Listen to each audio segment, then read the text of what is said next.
Bom dia a todos, eu sou o Alfredo, sou gerente de conteúdo do Kibar. Hoje teria a companhia aqui do Ricardo Spezia, né, CEO da Next Auditores, e do Arley Fonseca, que é presidente e diretor de securitização da True Securitizadora. E o nosso painel de hoje, ele vai tentar ir, né, além do mercado puramente imobiliário do CRI.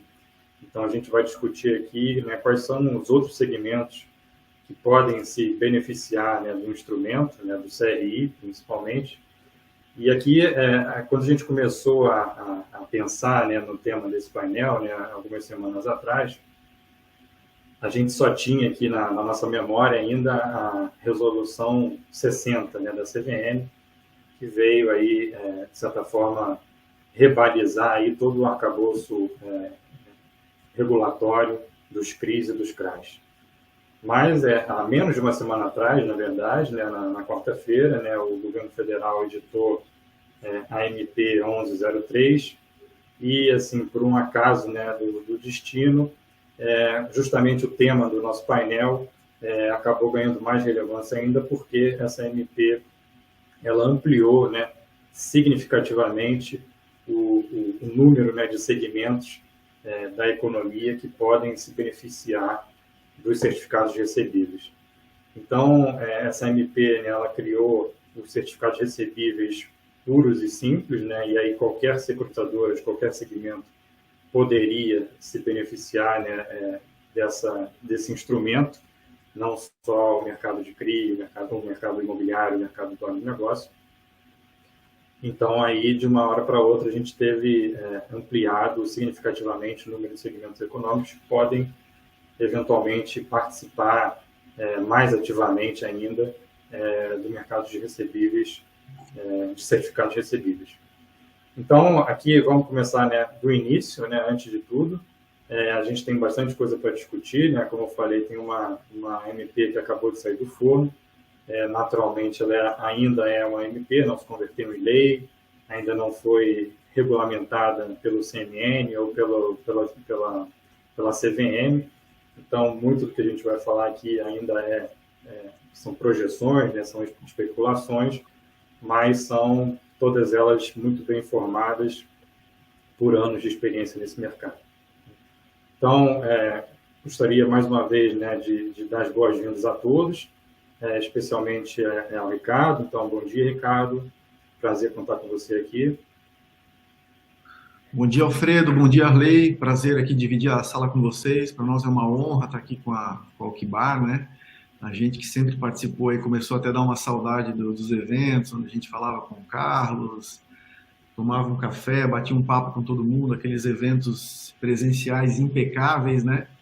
E agora a gente está numa outra realidade aí nos eventos online, mas também impecáveis também, né? Padrão Kibar de ser, né? Então, eu sou o Ricardo, da Next Auditores, sou um dos sócios fundadores, sou o CEO da empresa também, estamos aí no dia a dia, não somos aquele CEO distante não, estamos aí todo dia na empresa, na verdade, acompanhando as operações, né? Nós somos uma empresa a Next é uma empresa de auditoria especializada em fundos, né? A gente está desde 2006 nesse mercado já há bastante tempo, eu particularmente, né? Em termos de CRI, a gente não tem muita expressividade, a gente fez pouquíssimas operações, auditoria de poucas operações, né? Mas no mercado de FDIC, a gente vem figurando aí nos últimos 4 anos como a maior empresa de auditoria de FDICs do Brasil em número de operações auditadas, né? Número de fundos auditados, né? Então, a gente acredita que a gente pode ter uma discussão legal aí com vocês, a gente possa estar contribuindo um pouco, né, para falar esse contraponto entre CRI e fundo, né, basicamente entrando bastante no ponto da pulverização, né? Acho que vai ser legal, estou confiante que vai ser um bom dia aí. Ótimo, obrigado. E, mais uma vez, obrigado pela sua participação, Arley, seja bem-vindo. Sempre. Bom, agradecer ao Alfredo pelo convite, Ricardo pela participação aqui, agradecer a todo mundo que está presente aqui no evento. A ideia aqui é dividir um pouco de experiência, fazer esse bate-papo, falar um pouco de como funcionou, de como vem funcionando o mercado nos últimos anos. Eu já atuo nesse mercado desde 2020 Então, sempre falando que o mercado, apesar de lá atrás ele era sempre CRI, mas sempre defendendo que o CRI não é um mecanismo para financiar o mercado imobiliário apenas, ele é um mecanismo para financiar N setores de investimentos. Agora, com a MP, teoricamente, isso vai ficar mais fácil, mas vamos falar um pouco sobre isso aí, falar das oportunidades que se tem, que se tinha e que se tem para o futuro. Uhum. Ótimo. E aí, para contextualizar a nossa discussão aqui, né, eu vou só compartilhar brevemente alguns números do anuário, né, que a gente acabou de lançar ontem. Então, seria mais para balizar esses números, né, até aqui. Então, a gente tem, né, em 2021, a gente teve um recorde, né, de montante emitido. Foram 40 bilhões, né, que é quase que o dobro, né, do recorde anterior, né, de 2019, que foram 22 bilhões. Né, e aqui a gente tem um crescimento em relação a 2020 também muito importante, se a gente considera, né, todos os aspectos conjunturais, né, do tipo pandemia, né, crise econômica e outros. Então, é um desempenho excepcional, né? Vamos dizer assim, dos mercados de CRA, CRI, FDIC, né? Todos tiveram um desempenho excelente em 2021, mas aquele que saltou mais os olhos foi o mercado de CRI, então, justamente pelo montante emitido. Se a gente faz uma... Posso fazer um parênteses aí sobre Claro, esse pode. crescimento absurdo que teve, porque realmente é o dobro Sim. do que tinha sido feito? A título de exemplo, a Tru tem 10 anos, e em 10 anos nós emitimos 40 bi. Né? E aí só o ano de 2021 também fez 40 bi. O que nós fizemos nos últimos 10 anos foi feito pelo mercado em um ano só. E tem um motivo para isso ter acontecido. Né? Eu acho que o principal motivo é o que está acontecendo atualmente, né? A conjuntura econômica atual com a guerra e com a pandemia, ok, fez um aumento de taxa de juros agora, um aumento de inflação que todo mundo está acompanhando, a gente nem precisa explorar muito isso, mas se a gente pensar nos últimos 2 anos, a nossa taxa de juros vinha muito baixa, a inflação vinha controlada.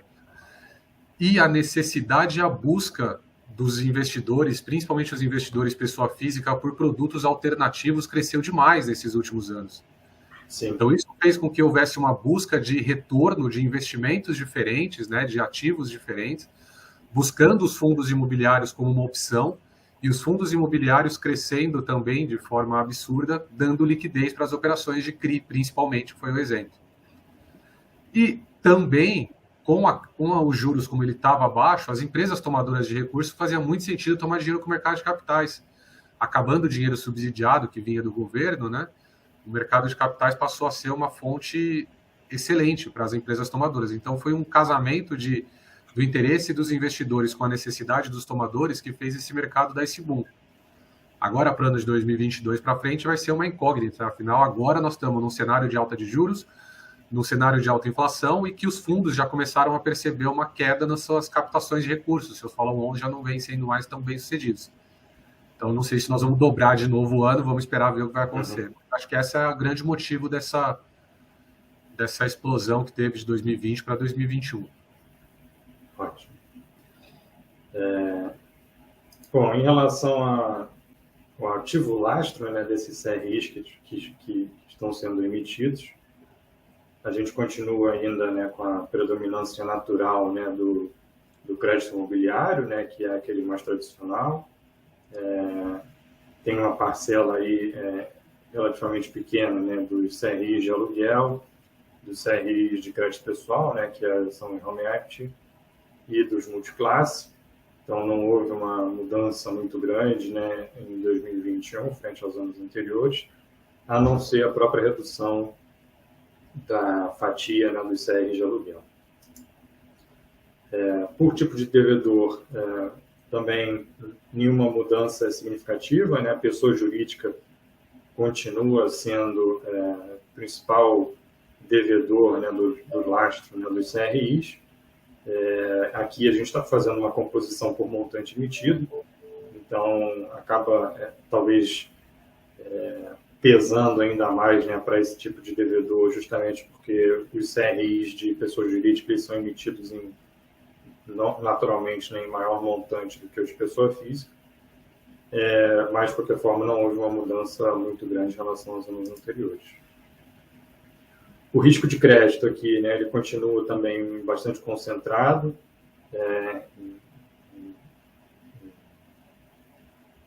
em termos de lastro, né? E aqui, bom, a principal ressalva que a gente precisa fazer e aí tem bastante relação, né, com a MP, justamente os CRIs, que na verdade eles têm um lastro concentrado, né, mas a sua garantia é pulverizada.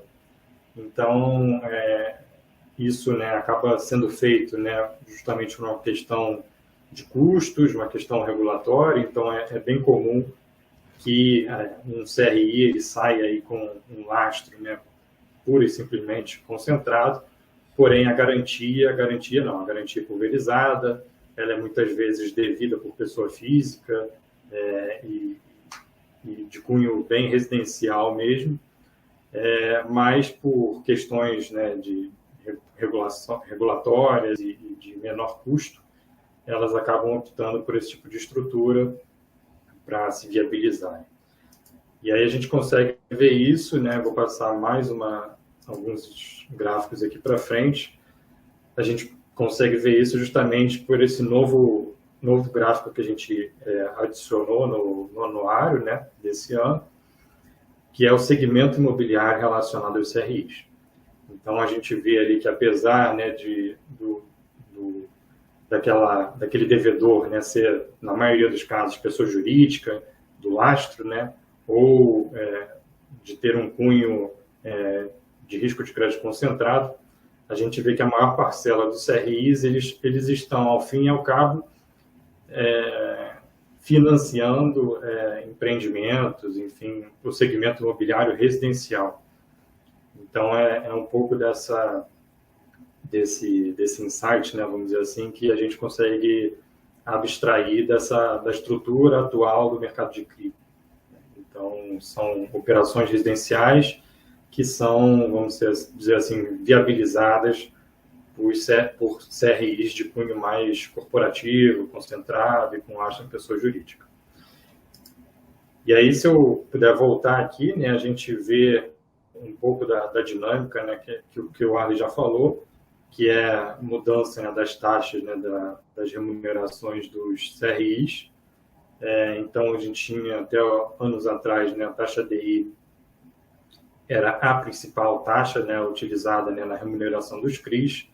Já a partir de 2020, essa predominância se inverteu, né, em benefício do IPCA, e em 2021, o IPCA aumentou ainda mais a sua participação frente às outras taxas que a gente está colocando aqui, GPM, DI, e aí dentro de outros a gente tem INCC, IGPDI e outros.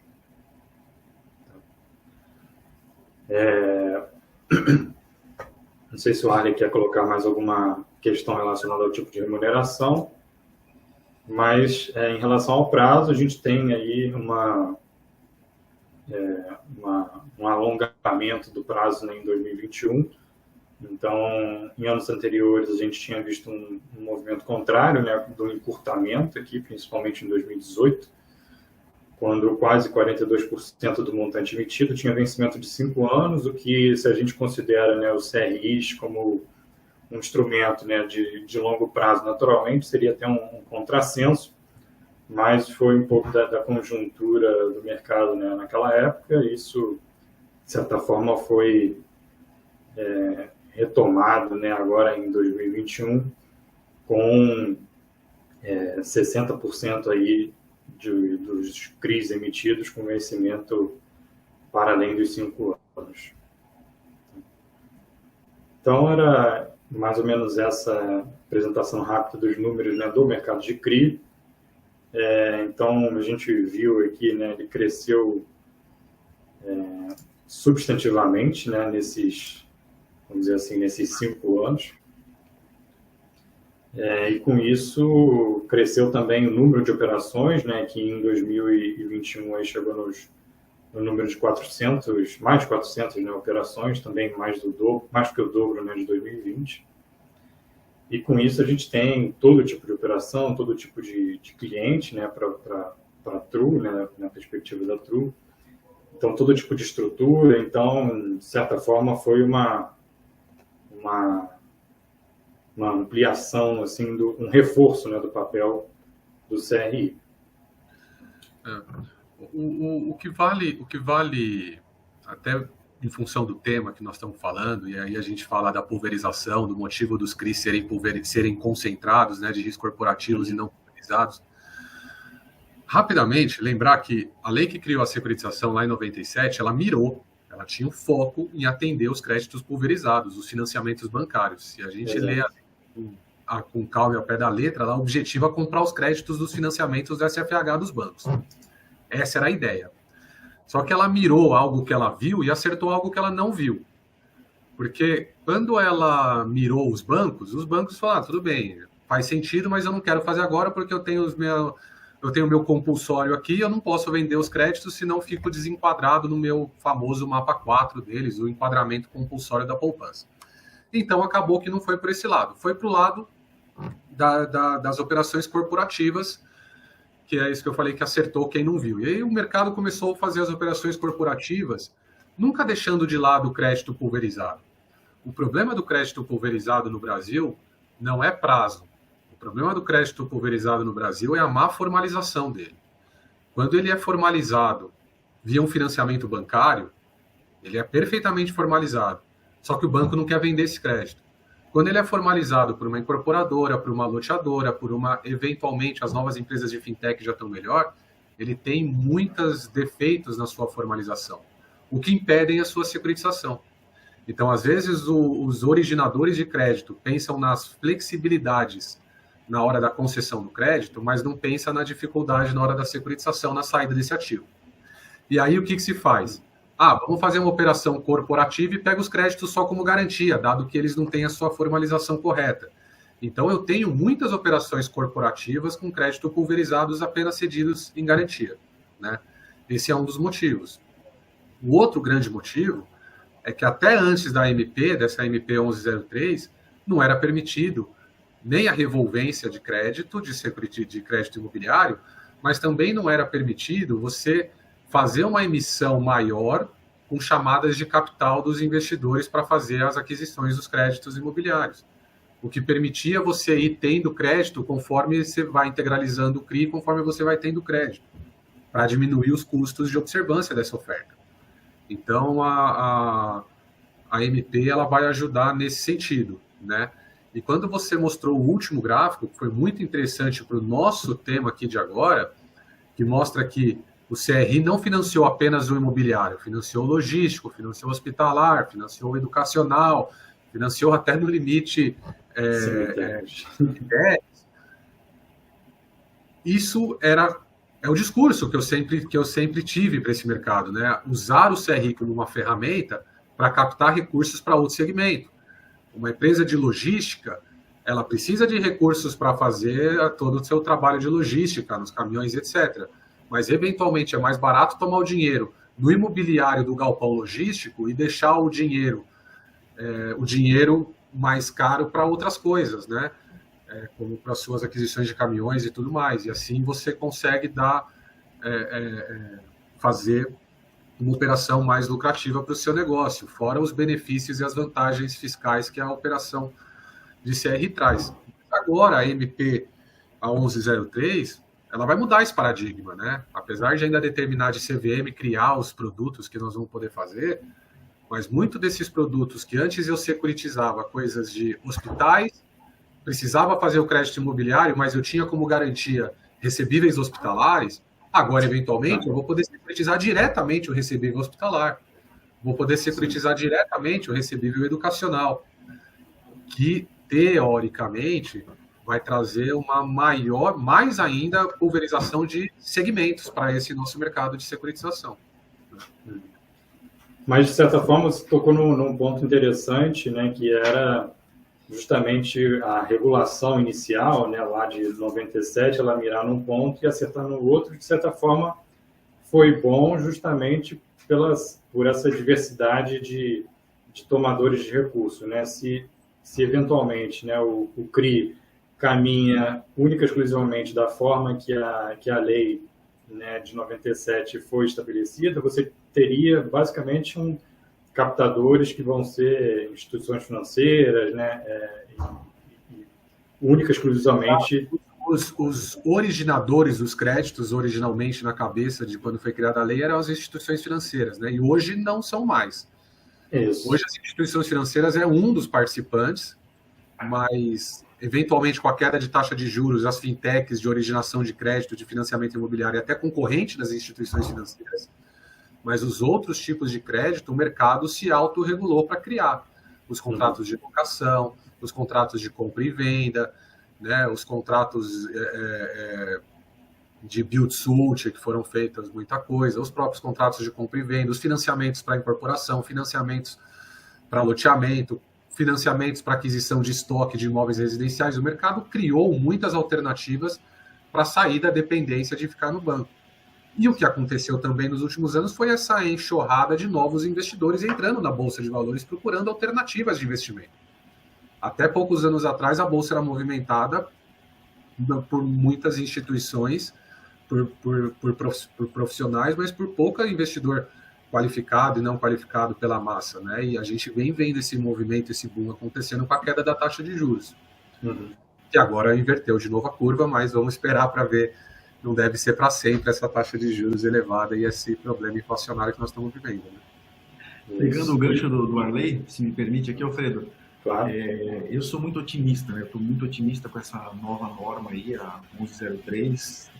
Fazia tempo que eu não estava tão assim empolgado, porque é uma norma que com certeza ela pode concorrer com os próprios FDICs, né? Pode não, vai concorrer, né? A gente pode discutir depois mais para frente como é que ela pode concorrer, qual o benefício do FDIC, qual os prós e os contras de cada produto, mas ela pode tirar também muito, ela pode competir também com o CRA, com o CRI, ela vai competir também com esses produtos na questão que o Arley falou, onde a gente tem lá o recebível e não o imóvel propriamente dito, né? Então isso vai gerar uma concorrência interessante, né? O Brasil é muito rápido nessas organizações e muito criativo, né? Então, se a gente pegar aí, para mim, se as eleições fossem hoje, né, eu acho que o presidente que se elegeria seria o IPCA, né, porque ele foi o mais falado, o cara mais falado da história do Brasil foi o IPCA em 2021, né? E como é que a gente sai, né? Eu vejo dificuldade, por exemplo, eu estou com acesso a alguns fundos de consumo americano, né? Eles estão com uma inflação de 7, eles estão desesperados de como lidar com isso, né? O Brasil sai de 2 para 10, com uma facilidade, uma flexibilidade de se adaptar muito interessante, muito grande, né? Esses números do CRI, para mim, me impressionou bastante, né? Dobrar o mercado. Eu estou bem curioso, como o Arley falou, para saber o que vai acontecer com essa possível baixa. A gente não sabe ainda o efeito das commodities ainda, mas essa possível baixa da inflação para 2022, que é projetada, né? Não sei, pode ser que ela se estique um pouco mais, pelo que eu tenho acompanhado também, principalmente pela pressão de commodities, né? Envolve dólar, etc., né? Mas é impressionante, né, Arley, como o mercado se adaptou rapidamente a um cenário brutal, né? E também como a gente não quer mais, né, o próprio regulador, o governo não quer mais inflação de 12, né? Antes era normal para nós, a gente parece que não combina mais com o mercado essa inflação acima de 10%, né? O mercado deu uma readaptada, então parece que o Brasil é outro, né? Parece que é completamente outro, os números do CRI mostram isso também. Vem agora uma MP 1103, então assim, é uma chacoalhada no mercado enorme. Não lembro a lei da gente ter alguma coisa tão impactante assim, uma possibilidade de taxa de juros baixa, novas conjunturas econômicas, e ainda aí um novo player, um certificado de recebíveis entrando no mercado aí, né? A securitizadora de direito creditório. Era uma coisa que eu estou há anos esperando para ouvir, assim, porque a gente está muito na área de FDIC, né? Então, estou bem entusiasmado aí. Se essa MP tivesse vindo há 4 anos atrás, 3 anos atrás, quando a gente falava de taxa de juros na casa dos 3,5%, 4%, a gente já vê uma revolução da forma de que o Brasil faz crédito ou financiamentos para todos os segmentos, né? A ideia de você desbancarizar o segmento, o empréstimo, o financiamento e trazer para o mercado de capitais, essa MP deixou tudo preparado para que isso aconteça. Agora a gente precisa também agora da conjuntura econômica ajudar um pouco. É o momento. De certa forma, esse novo certificado de recebíveis, né, ele já nasce, vamos dizer assim, ele não nasce um bebê, né, ele já nasce uma criança crescida, porque ele vai se aproveitar de toda aquela expertise, né, que foi construída no CRI, no CRA, não só pelos investidores, mas pelos captadores. Ele não tem referência da lei original, da 9.514. Ela foi baseada nela. O que pegou-se foi a experiência de anos, desde 97 para cá, toda essa experiência das dificuldades, ela veio resolver o problema da revolvência, que já tinha nos CRAs, não tinha nos CRIs, o problema cambial, que também era uma dificuldade para quando você tem lastro em variação cambial, e aí você não podia fazer os CRAs e CRIs com variação cambial que geravam descasamento, a segurança quanto a riscos fiscais, trabalhistas, previdenciário, ele clarificou que isso está fora do regime fiduciário, né? E tem uma curiosidade que trouxe, e aí é para dar segurança para todo mundo. Não sei se todo mundo que leu a MP se atentou a um item que eu, por ser de uma securitizadora, achei muito bem colocado por ela, né? As securitizadoras, uma vez que elas adquirem os seus recebíveis e emitem os CRIs, elas vinculam, né? Nós vinculamos os recebíveis ao certificado de recebíveis agora, seja CRA, CRI ou qualquer outro certificado de recebível. E a gente passa a ser um gestor disso. Aí se assemelha bastante a um gestor de FDIC. Só que a lei, até então, ela não dava tanta liberdade para as securitizadoras tomar atitudes fora de uma eventual governança, fora de uma decisão de assembleia. E, às vezes, é preciso decisões rápidas nessas tomadas de decisões para que o processo de gestão, cobrança, execução de garantia seja bem sucedido. E ficava-se com um problema, dado que as assembleias, às vezes, não tinham quórum, não tinha decisão. E agora a MP colocou lá 2 parágrafos colocando para a securitizadora que ela pode sim tomar atitudes e decisão em prol dos interesses dos investidores, aquelas que elas acharem mais prudente. Então isso vai também deixar as operações mais seguras para o futuro, né? São atitudes mais discricionárias, né? Se me permita, só para colocar todo mundo que está acompanhando com a gente aqui, né? Vamos só esclarecer um pouquinho, né? Então a MP 1103, né? De 2022, ela saiu na semana passada.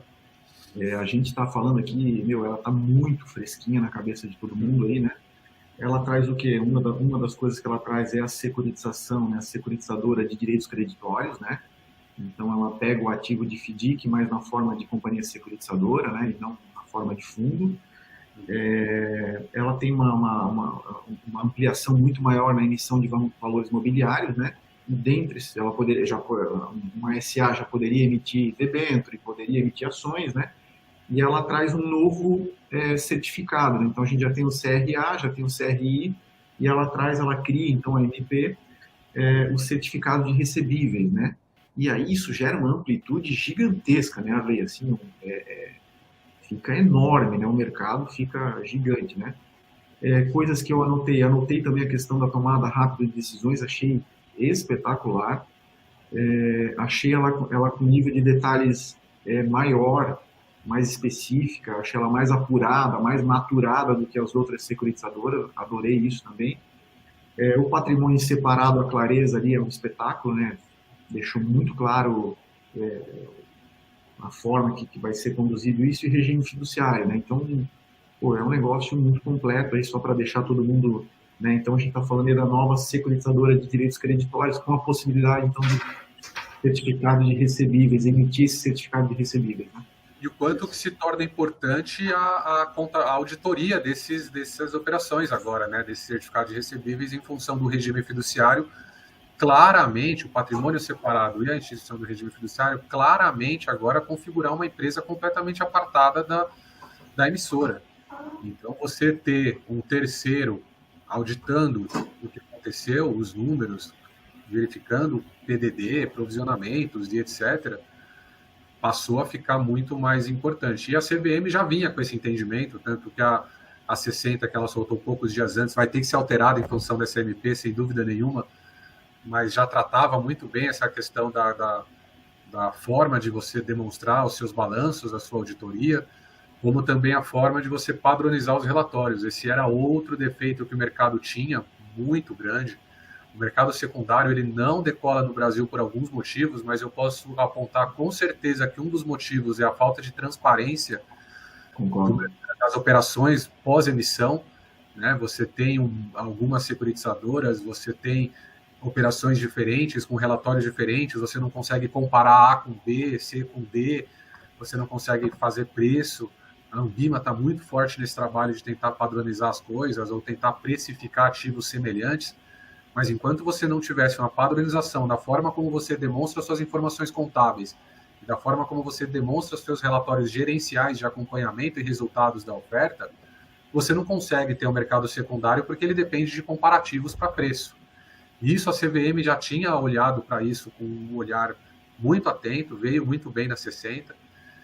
A 1103 não teve a preocupação de falar que tem que ser o regime fiduciário, mas que a CVM ia regular a forma de fazer, e ela já fez isso, né? O que o Ricardo pode até complementar com a importância desse lado.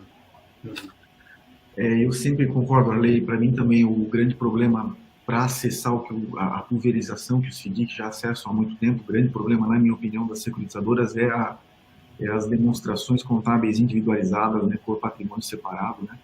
Então, é muito fácil, quando a gente entra numa casa que atende FDIC, você vê um staff gigantesco, né? Quando você vai numa casa que atende fundo 555, o staff é reduzido, você já sabe que uma é de FDIC e que uma não é, né? Porque é um trabalho enorme quando você tem pulverização de ativos, né? Você tem que ter um back-office gigantesco, na verdade, para fazer essas operações, né? E nas securitizadoras, pela regulamentação não ser tão grande como tem nos FDICs, menos pressão e etc., a gente sempre viu menos, né? Assim, de uma forma geral, a gente sempre viu menos staff também, né?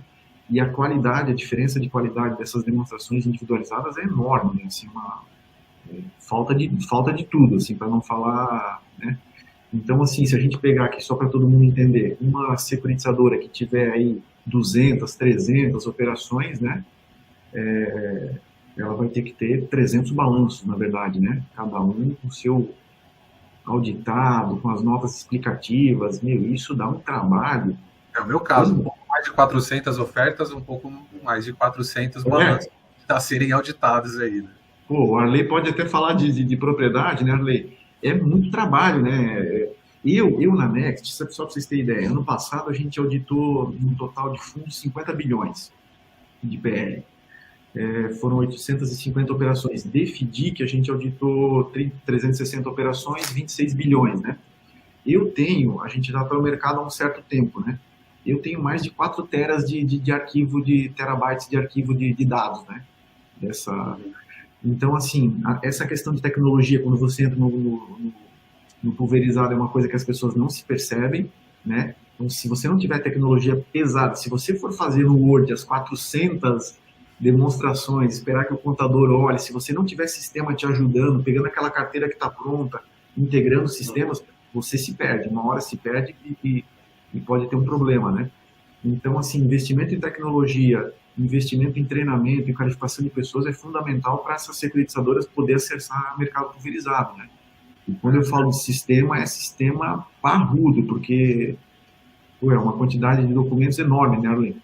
Isso. Agora, a gente está falando tudo da MP, de potenciais coisas para frente, né, potenciais alternativas que o mercado vai ter. Mas voltando para o que nós já temos, sem falar do que nós vamos ter, até porque para ter essas ideias todas que nós estamos discutindo aqui, ainda depende da CVM entrar, regular, afinal de contas, o anexo da CVM que prevê o que pode ser emitido, o anexo 1 e 2 da 60 é só CRA e CRI e debêntures financeiras. Não tem esses outros todos ativos que nós estamos imaginando que possa vir a ter, que a MP previu e que possivelmente vai ter. Do nosso mercado atual, o que eu percebo para crédito pulverizado, porque eu sempre defendi que a securitização ela ela tem que ser feita em crédito pulverizado, ela tem que cada vez menos olhar as corporações e usar o crédito pulverizado como garantia e usar, sim, o crédito pulverizado como lastro. O que tem que ser feito é se olhar melhor para a originação e constituição do crédito de forma correta, né? Eu estou cansado de escutar gente falando, eu faço compromisso de compra e venda porque ele facilita na hora de tratar com o cliente, na hora da rescisão, e aí eu tenho que sentar e explicar o tanto que é diferente um compromisso de uma compra e venda, da alienação fiduciária, hipotecas, riscos de rescisão. Por que não se securitiza os créditos pulverizados? Porque se traz um risco com ele que é inaceitável para o investidor final. O investidor final não pode correr o risco da rescisão contratual de um crédito de longo prazo. Ou ele é de longo prazo ou ele não é. Ou ele é líquido e certo ou ele não é, né? Eu aprendi isso lá em 97, que o crédito tem que ser líquido, certo e exigível.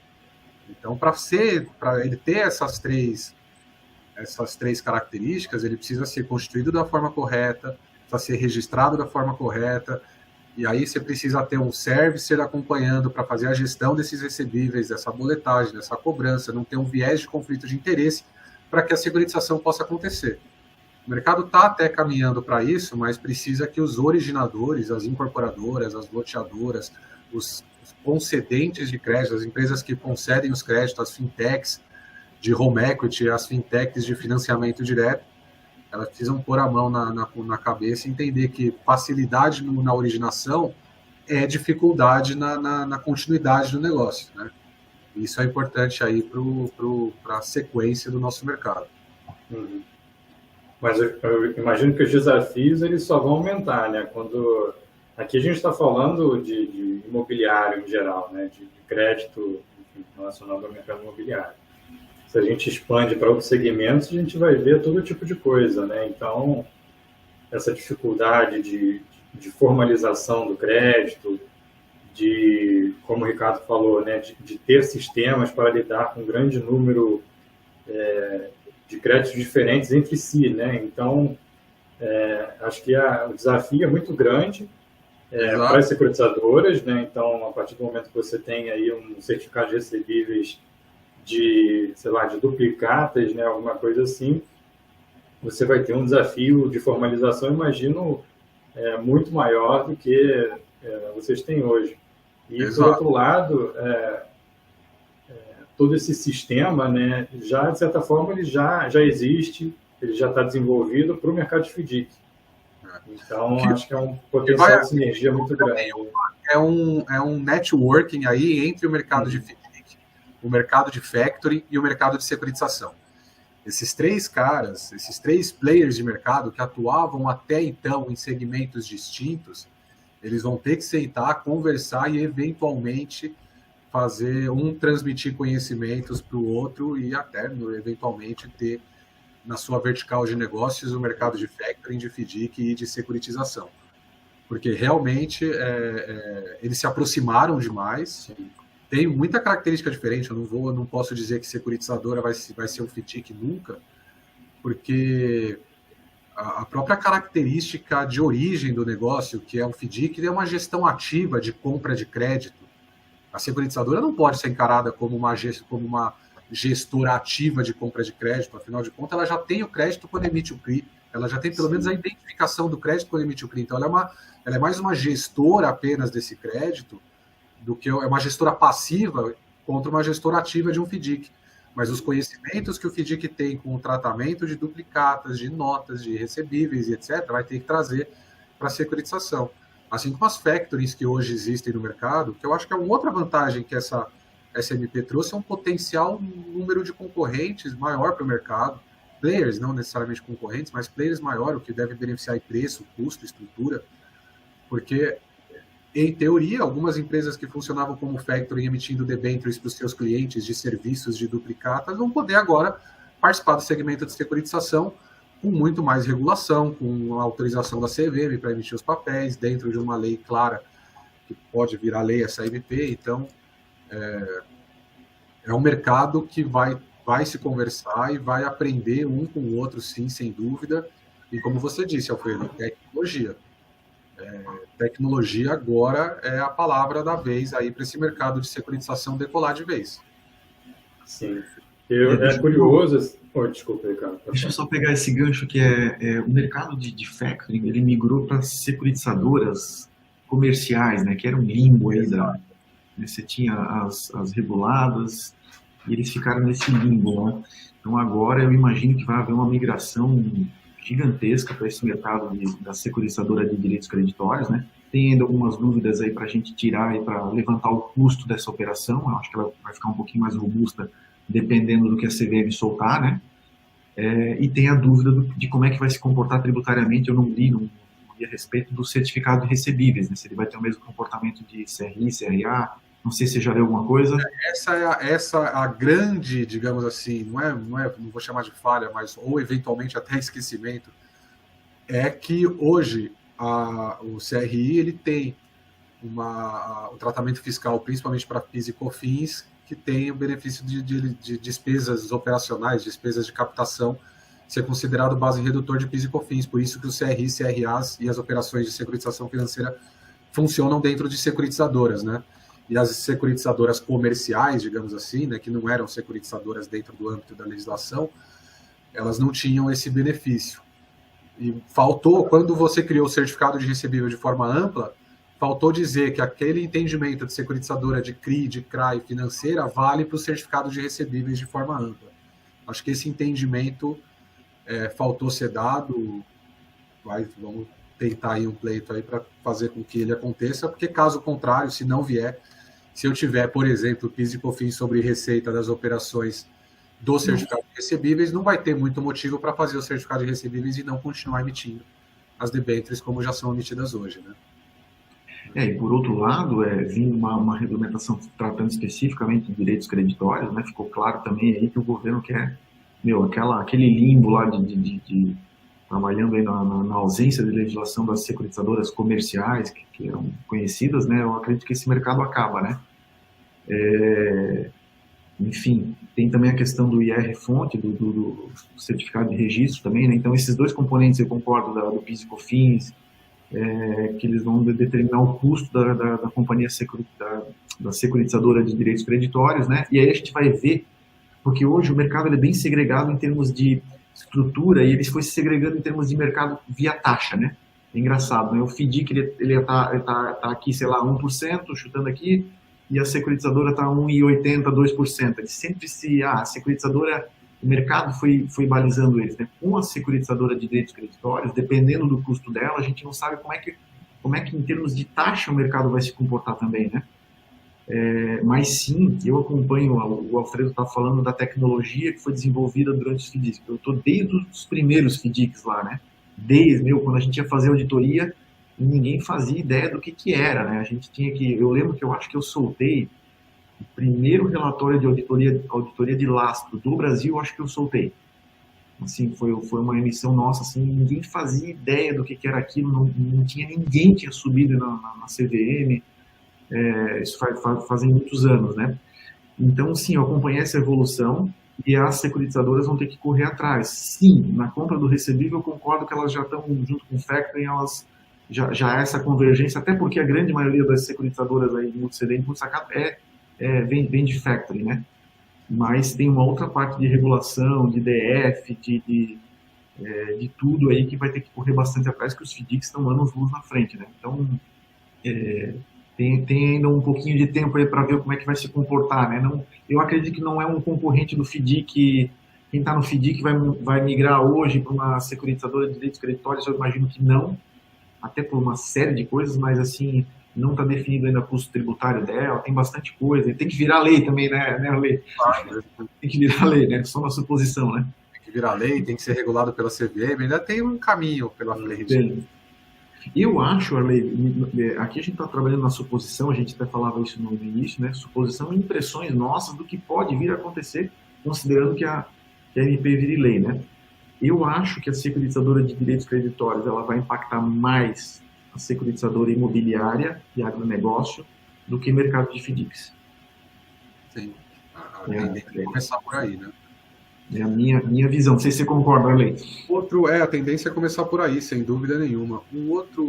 Voltando dando um passinho para trás, voltando sobre produtos alternativos do CRI, né? O que ele financiou do mercado, o que fez parte desses 40 bilhões de 2021.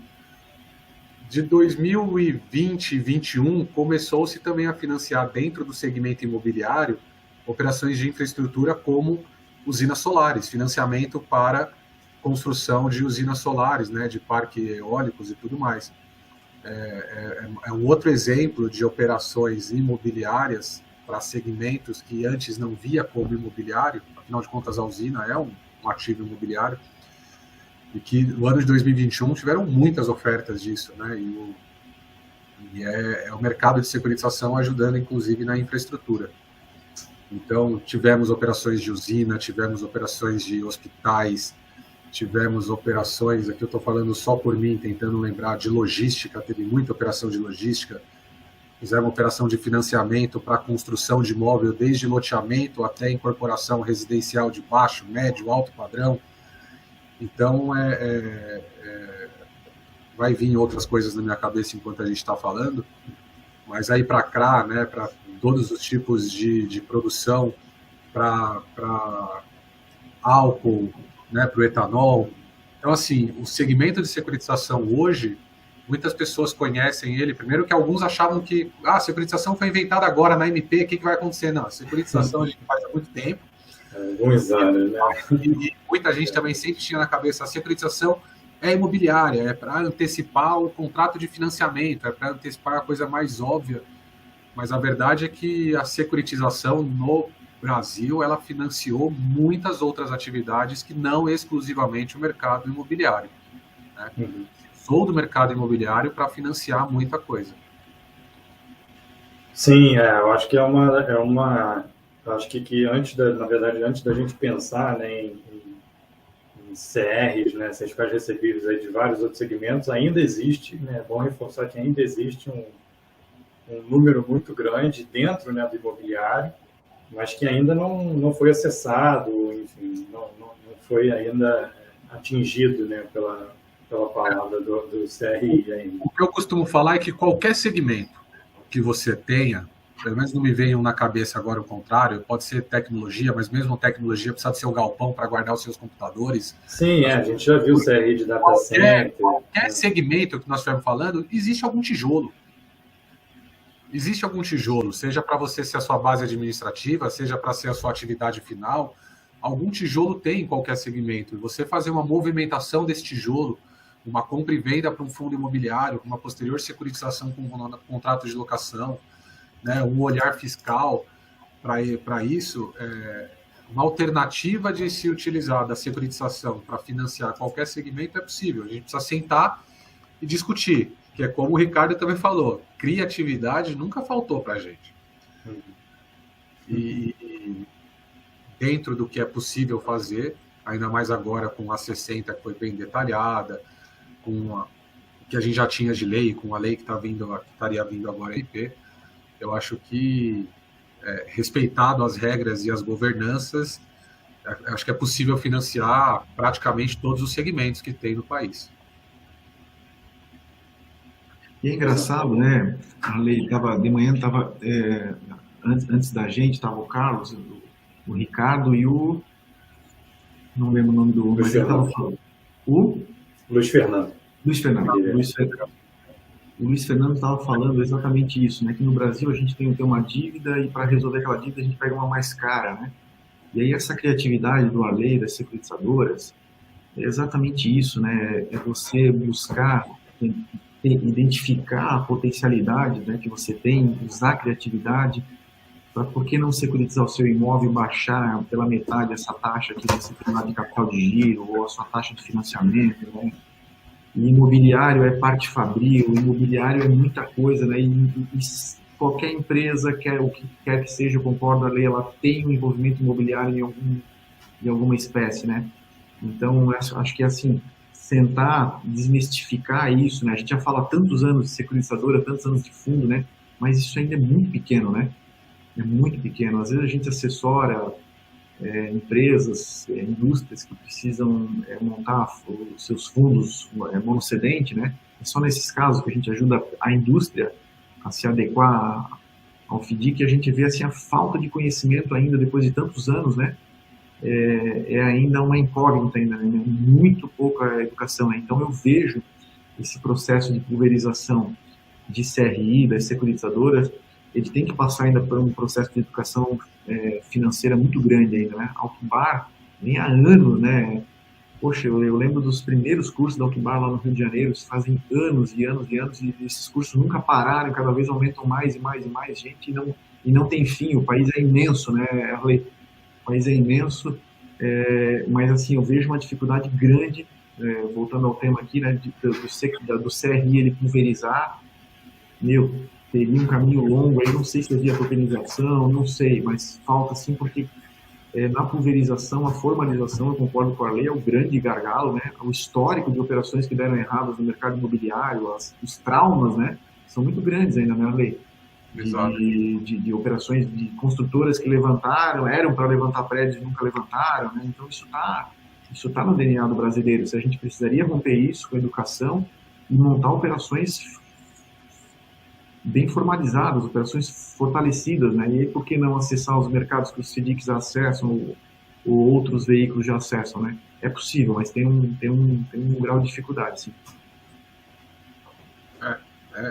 É o comentário, né, que eu faço. A desbancarização ou a desintermediação financeira, o que não pode negar que o governo está fazendo é tentando criar mecanismo para virar para o mercado e falar, cara, se virem, não venham depender de mim o tempo inteiro. E eu acho isso super prudente, é super interessante. Ele dá ferramentas para falar, mercado se vira, né?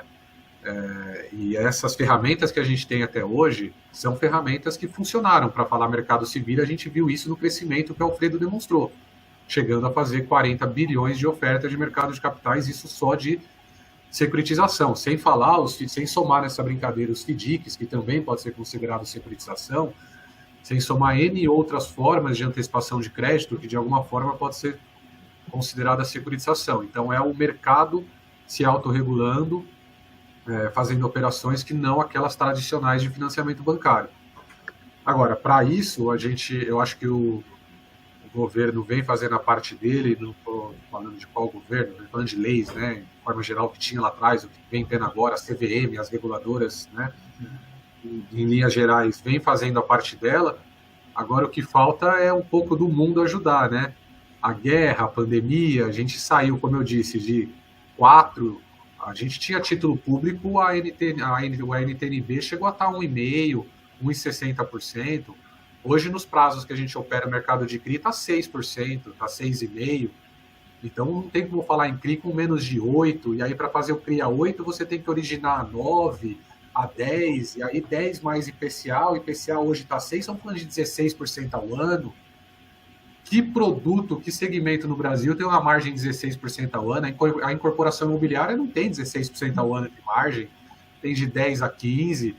Então, assim, agora a gente tem a base legal, o que eu preciso é de uma economia de longo prazo sustentável que permita fazer operações de longo prazo, para não ficar fazendo essas operações de 2, 3, 4 anos, que todo mundo tem que refazer, e que o crédito não fica tão bom. Afinal de contas, uma empresa que toma dinheiro 10, 20, 30, 40 milhões, ou uma pessoa física que quer tomar 100 mil reais, é diferente tomar 100 mil em 3 anos e tomar 100 mil em 30 anos. Né? Só que para dar o crédito de 30 anos, a gente precisa de uma economia estável, que justifica uma taxa de juros baixa e uma inflação controlada. E aí eu acho que o mercado tem tudo para decolar quando isso acontecer. Né? Eu estou nesse mercado desde 2000, eu escuto todos os anos desde 2000. Não, ano que vem nós vamos ter aí a inflação legal, os juros baixos, vai tudo explodir. Os bancos não vai acabar compulsório, os bancos vão ter que vender a sua carteira de crédito, porque qual o sentido dele ficar com uma carteira TR mais 10 se ele pode emprestar no crédito pessoal a 25% ao ano? Então vai ter uma enxurrada de crédito. Mas aí todo ano tem alguma coisa. Esse ano, infelizmente, foi a pandemia e a guerra aí, né? Mas eu vou torcer para essas coisas acabarem e a gente entrar num período de instabilidade.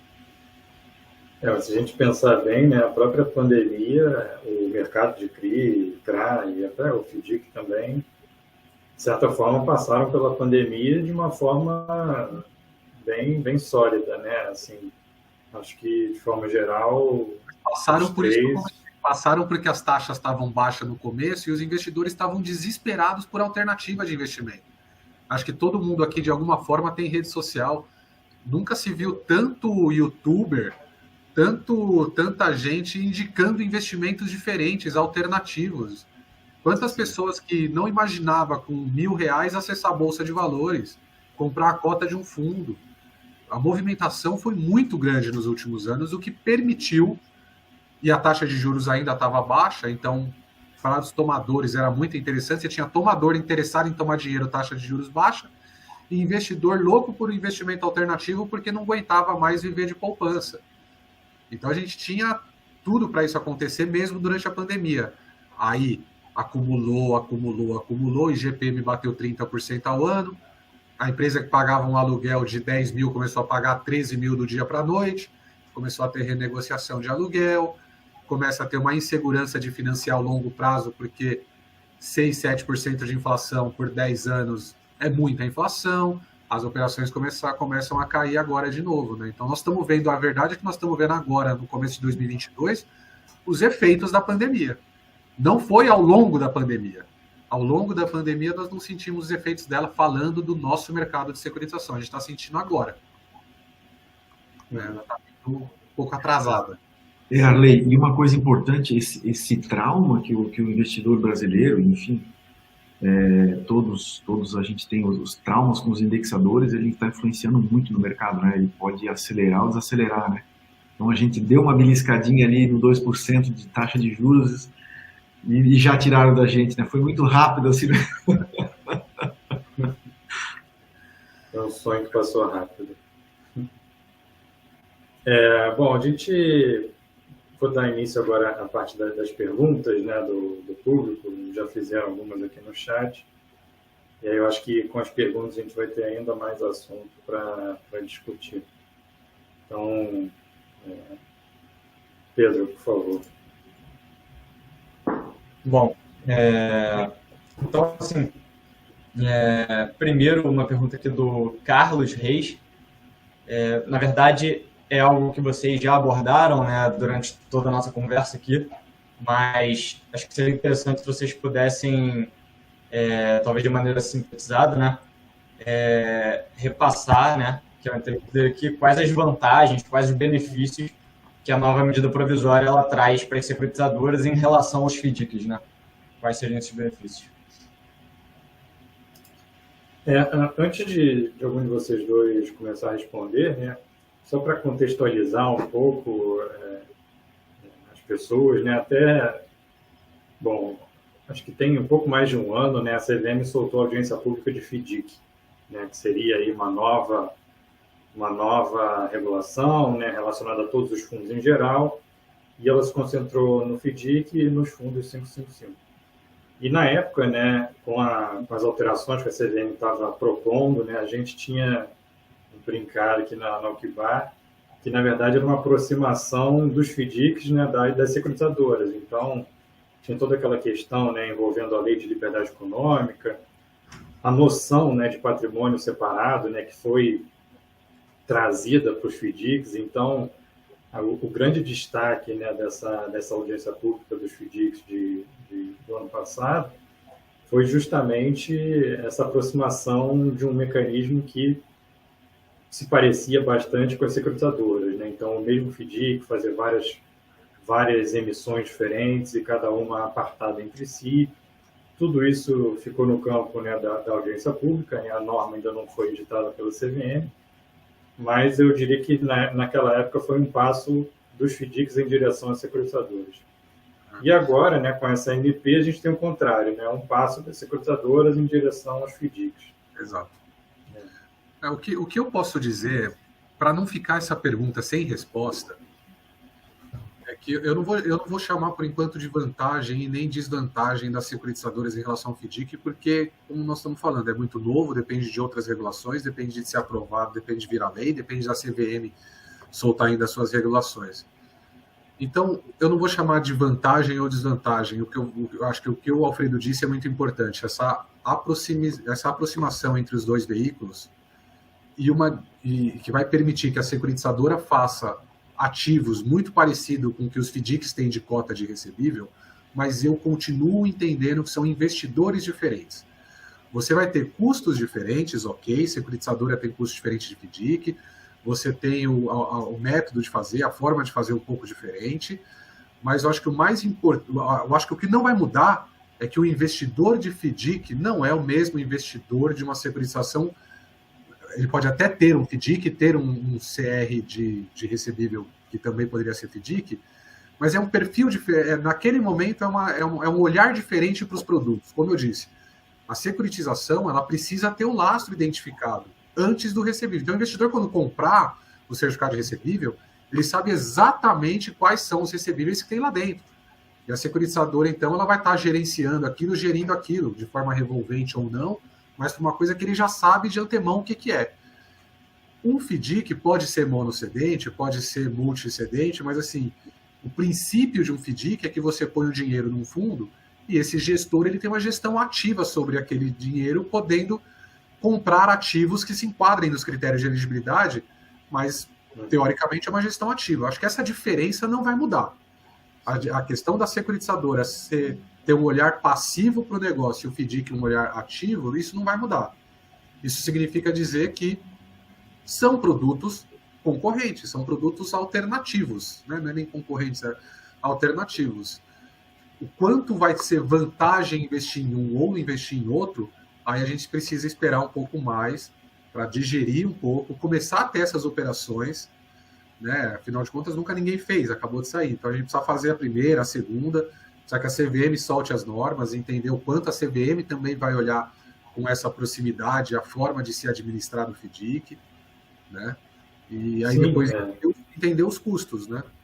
Mas Sim, acho que é interessante observar a FDIC, CRI ou qualquer outro tipo de recebível como ferramentas, né? Então, vai precisar se adequar à sua conjuntura, né, da sua empresa, se você for um captador de recursos ou, se, no seu caso, for um investidor, por exemplo, né? E a gente também aqui não descarta de forma nenhuma, né? Pelo contrário, eu acho que é muito saudável, é justamente a interação entre FDIC e CRI, né, e qualquer outro tipo de recebível, né? Então, não necessariamente são concorrentes, eles podem muito bem trabalhar juntos, né? E tem alguns casos que a gente vê que funcionam muito bem juntos, né? Você tem FDIC. Um exemplo muito claro disso é que a 60, aí a CVM 60, essa já está valendo, ela criou a possibilidade da securitizadora fazer warehousing, que é uma novidade para o mercado. O mercado ficou todo também ouriçado com essa ideia. Agora, a securitizadora vai poder comprar recebível, guardar esses recebíveis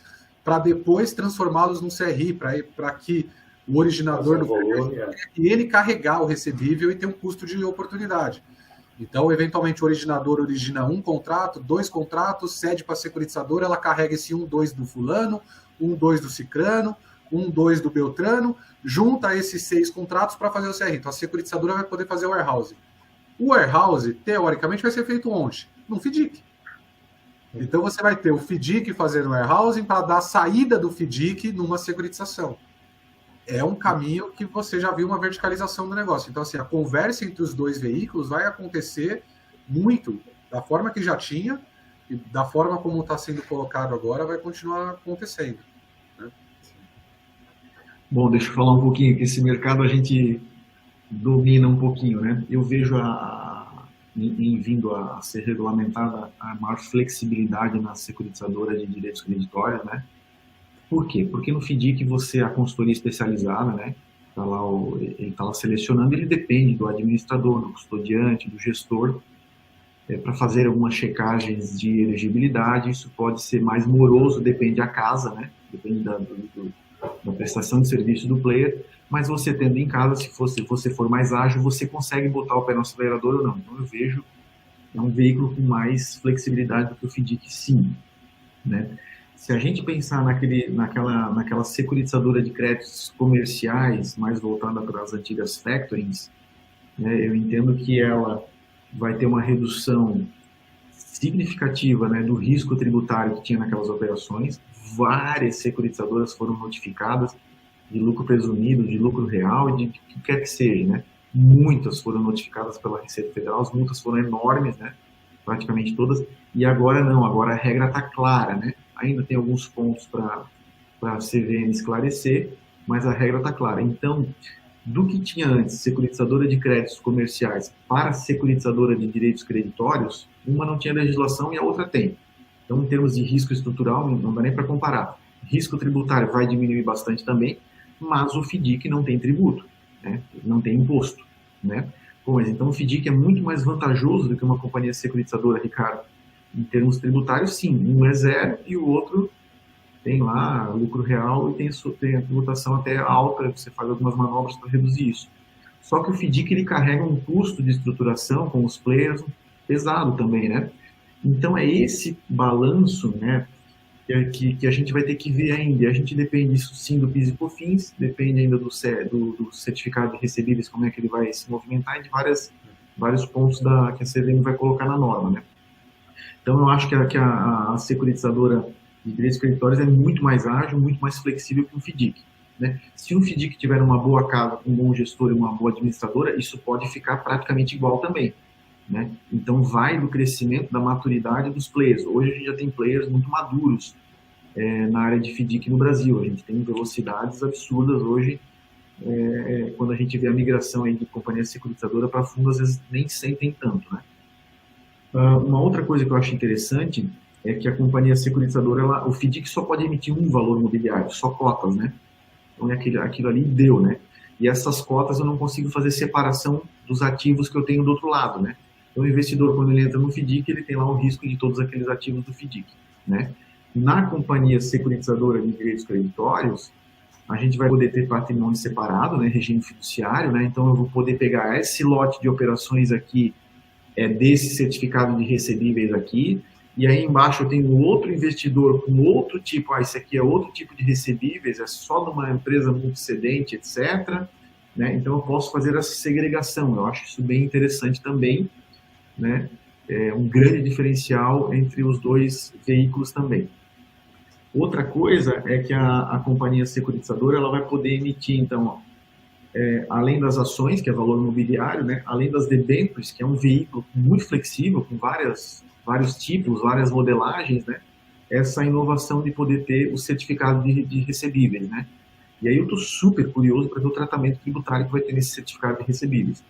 Se ele tiver um tratamento similar a um CRI ou um CRA, a companhia securitizadora de direitos creditórios vai ficar extremamente competitiva, mas muito competitiva, né? E aí só vai entrar o elemento do volume de PL, porque o custo, quando a gente carrega os custos do FDIC, dependendo do volume de PLs, ele fica muito baixo, né? Então vai depender de uma conta de tamanho versus aí algo que tem que definir tributariamente ainda, né? Eu não acho que o cara que está no FDIC hoje, ele coloca a cabeça no travesseiro e dorme tranquilo, né? Por quê? As regras são extremamente claras, não se fala em atuação da Receita Federal em FDIC, não existe isso, né? A regra é muito clara, muito simples de ver, né? Na companhia securitizadora, como o chapéu vai estar com você, isso te dá mais agilidade, ok?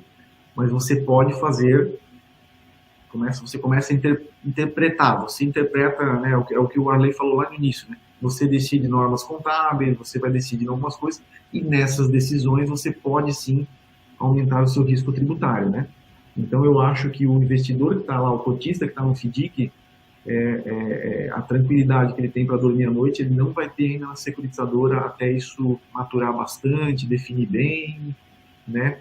Lembrando que quando a gente fala a regra tributária está clara, né? Mas na modelagem da securitizadora, utilizando aí o certificado de recebíveis ou debêntures ou ações, você tem impactos tributários, né? Então, dependendo do modelo que você vai mexendo, se traz ou não risco para a sua operação. E no Brasil, geralmente, a gente vê o pessoal forçando demais aí, né? Interpretando aquilo que não precisa interpretar, né? Então, essa é um pouco da minha visão sobre esses dois mundos. E eu estou olhando muito, Arley, aí eu acho que o Arley podia trazer mais focado na questão imobiliária, eu estou olhando muito o multicedente e multisacado aqui nessa minha visão, sabe? Pensando muito na securitizadora que vinha comercial, né? Pensava em ir para o FDIC, mas não tinha tamanho suficiente, agora tem outro veículo. Minha visão é mais concentrada nisso. Eu também acredito muito que esses caras, esse é um mercado que vai migrar para o mercado de securitização. Não só pelos riscos fiscais que você mencionou, mas o próprio risco de que uma debênture que eles emitem hoje é risco emissor, né? Se eventualmente o recebível não pagar, o emissor da debênture é uma dívida emitida por ele. Não existe a figura do regime fiduciário para a securitização comercial, o que, teoricamente, a gente passa a ter com a nova MP. Então, não é só fiscal e trabalhista, como é, eventualmente, risco de crédito ligado diretamente ao emissor, também resolve isso para o emissor. Perfeito. Pedro, mais alguma pergunta do público? Sim, a gente tem uma pergunta aqui do Daniel. Ele pergunta qual a expectativa de vocês em relação ao tempo em que a nova medida provisória vai surtir efeito para a securitização de outros setores, né? De novos setores que vão poder explorar as inovações trazidas pela nova MP. É expectativa, tá? Não tem como dar uma resposta líquida e certa aqui, mas a gente acredita, e normalmente as MPs, uma MP como essa, deve levar aí de 90 a 150 dias para ser aprovada, né? Porque ainda vai ter algumas eventuais alterações, eventuais discussões, né? Então, nós mesmo, tanto na Associação das Securitizadoras quanto na Associação de Mercado de Capitais, nós sugerimos de 5 a 8 alterações dessa MP ou melhorias no texto dessa MP. Então, deve levar aí um pouco mais de 120 dias. Agora, o que eu posso dizer, e depois entra a CVM criando a regulação específica de cada um dos potenciais certificados. Se a ideia dela vai ser criar uma para cada certificado, ela também vai criar uma genérica para qualquer certificado atender algumas determinadas regras, como se atende no anexo 1 e anexo 2 da CVM 60. Agora, falando pela TRU, isso já é uma coisa que está no nosso radar. Nós já estamos montando equipe, já estamos montando a estrutura, já pensando nisso. Então, tendo a base legal, jurídica, para a gente iniciar esse processo, nós vamos iniciar esse mercado. A expectativa é que antes do terceiro trimestre, de finalizar o terceiro trimestre, a gente já deve estar saindo com alguma coisa para o mercado aí. Arley, e não sei se você concorda, mas eu vejo que essa criatividade que hoje você tem que ter, tem que se desdobrar muito, ficar pensando, né, para caracterizar que é um CRI ou para enquadrar como um CRA, com a securitizadora dos direitos creditórios, aí você já vai abrir um leque enorme. Então, em ela sendo aprovada, em ela entrando com as normativas da CVM, eu acho que ela dá uma bagunçada, ela dá uma segurança. Uma ajustada no mercado grande. O mercado para de inventar. Né? O mercado inventou muita coisa ao longo dos anos para se criar o crédito imobiliário, para se criar o crédito disso. E agora você vai pegar o recebível mesmo, vamos tratá-lo como ele é na origem. Acho que isso foi muito bem pensado e colocado aí nessa MP. E aí o CRI, por exemplo, que atuou, eu concordo, que ele atuou como crédito corporativo e não necessariamente para imobiliário, sim para trabalhar outras ausências de outras fontes de recursos nas empresas, talvez a gente comece a ter uma visão mais clara de fato o que cada mercado está atendendo, né? Se é mercado de direito creditório, se é imobiliário, se é CRA, não vai precisar ter tanta invenção, talvez vai ficar mais claro aí que de fato, né? Que de fato são essas. Eu acho que um exemplo que deixa isso muito claro, que eu acho que vai ser um dos primeiros papéis que o mercado vai fazer, é o CRE. Se é que vai ter separação de nome, mas o Certificado de Recebível Educacional. Né? As universidades antecipando os seus contratos de mensalidade dos alunos, né? E aí para investir em ampliação da sua universidade ou dos seus novos produtos na verdade, há não muito tempo atrás, esse estava em discussão, né, no Congresso, esse tipo de criação. Né, o Congresso parou e pensou, por que só o educacional? Para todo mundo, e aí fez o certificado de recebível. Né? Mas o que o Ricardo quis dizer com isso é parar de dar volta para chegar naquilo que era que o cara queria. Vou chegar no educacional, vou fazer em cima do recebível dele. Uhum. Né? Se ele for muito grande, tiver algumas particularidades, vai para o FDIC, eventualmente não tendo um outro caminho, vai para o certificado. O importante é que agora praticamente todos os segmentos que geram recebíveis passam a ter mais de uma alternativa, que não só no passado era o FDIC ou um empréstimo pessoal no banco, passa a ter a securitização como alternativa. Isso é muito importante. O Arley, uma para a gente discutir aqui, né? Você sabe, né, mais do que ninguém, de que o custo que para você emitir um CRI, ele inviabiliza muitas operações, né, muitas das vezes, né? Esse custo diminuiu bastante, mas ele ainda é alto, né? Com a entrada da securitizadora... Um pouco na palavra, né, de lenda também um pouco nessa história, tá? Porque dependendo de como você montar, onde você montar, eu já deixei de PSRI aqui por menos de 100 mil reais. Então, é uma questão, depende muito da estrutura, dos riscos, garantias, controles, mas sim, o custo às vezes inviabiliza os negócios.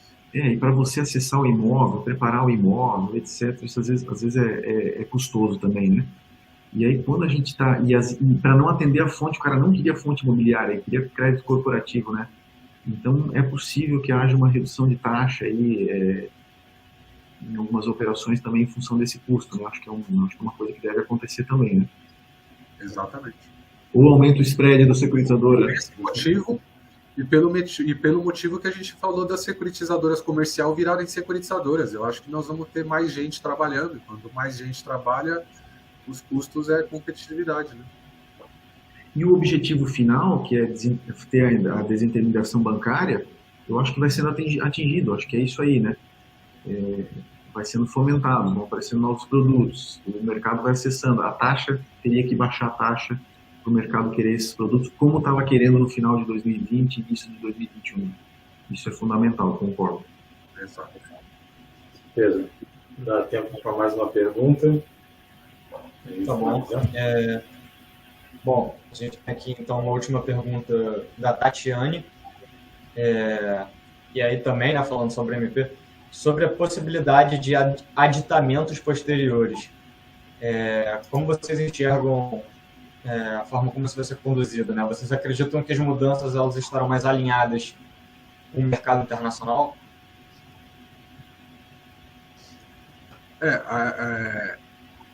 Esse item dos aditamentos que prevê a MP é um dos itens que eu comentei até sobre nós estamos pedindo um esclarecimento ou um texto um pouquinho melhor, né? Porque a MP fala que eventualmente você pode emitir novas séries ao longo do caminho, você pode ter compromisso de subscrição à vista, integralização a prazo, você fazendo chamada de capitais, se tiver uma autorização em assembleia, emitir novas séries para comprar novos recebíveis obedecidos seus critérios de elegibilidade.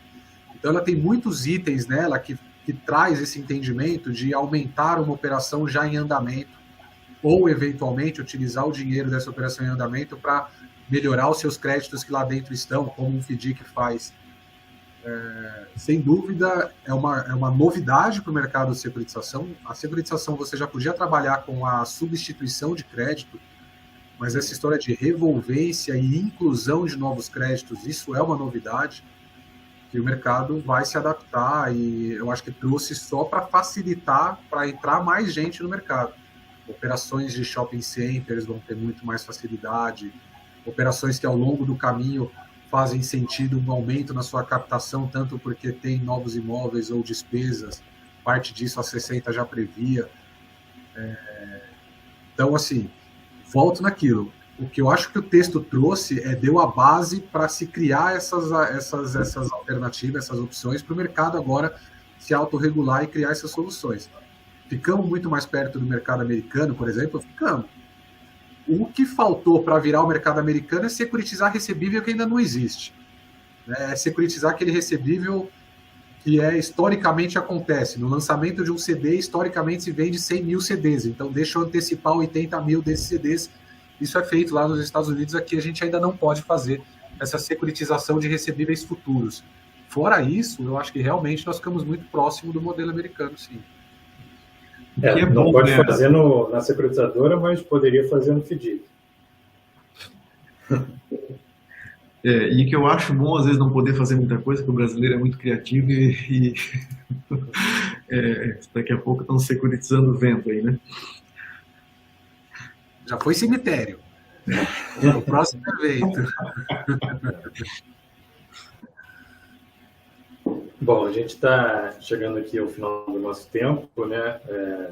Foi um prazer contar com vocês aqui. Acho que foi um papo muito enriquecedor para todos nós, né? E principalmente considerando que a gente tem menos de uma semana aí da MP e a gente aqui já discutiu bastante sobre ela e sobre outros assuntos. Acho que foi muito, muito esclarecedor, né, para todo mundo.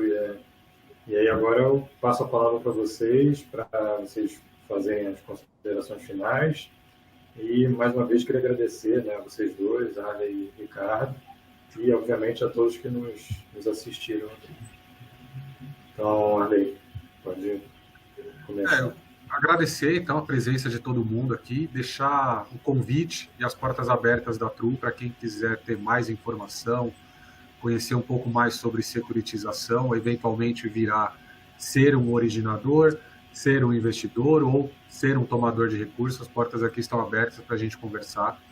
As redes sociais estão sendo alimentadas todo dia com informação também, com novidades, tanto do lado de instrução quanto do lado de informação. Então é isso. É um agradecimento e deixar as portas abertas.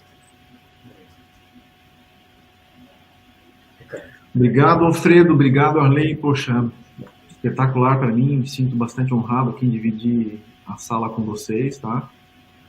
O Arley está há muitos anos no mercado. Arley, vê que você está super atualizado, conhece o dia a dia, né? Então, o que você fala, você já viveu. Para mim, isso é importante, né? Eu já estou há um certo tempo nesse mercado também. O dia a dia de direitos creditórios pulverizado é tenso, é estruturado, né? A gente está à disposição para quem tiver dúvidas, quiser entender um pouco mais o que é isso, a gente está à disposição. Parabenizar o Gold-Bar, um excelente evento. De manhã já começou super bem, acho que a gente conseguiu cumprir o propósito aqui. Então, eu queria agradecer a todos aí, a gente está à disposição de todos aí. E vamos ver o que vai dar esse MP. Eu confesso que eu estou bastante curioso, bastante empolgado e acho que vai ter aí umas 100 securitizadoras novas até o final do ano aí, direitos creditórios rapidamente rodando no mercado. Tá gravado, hein? Tá gravado. Ano que vem a gente volta aqui e a gente continua esse papo. Bom, muito obrigado. Obrigado a todos que nos assistiram. E agora a gente passa para a nossa próxima sala.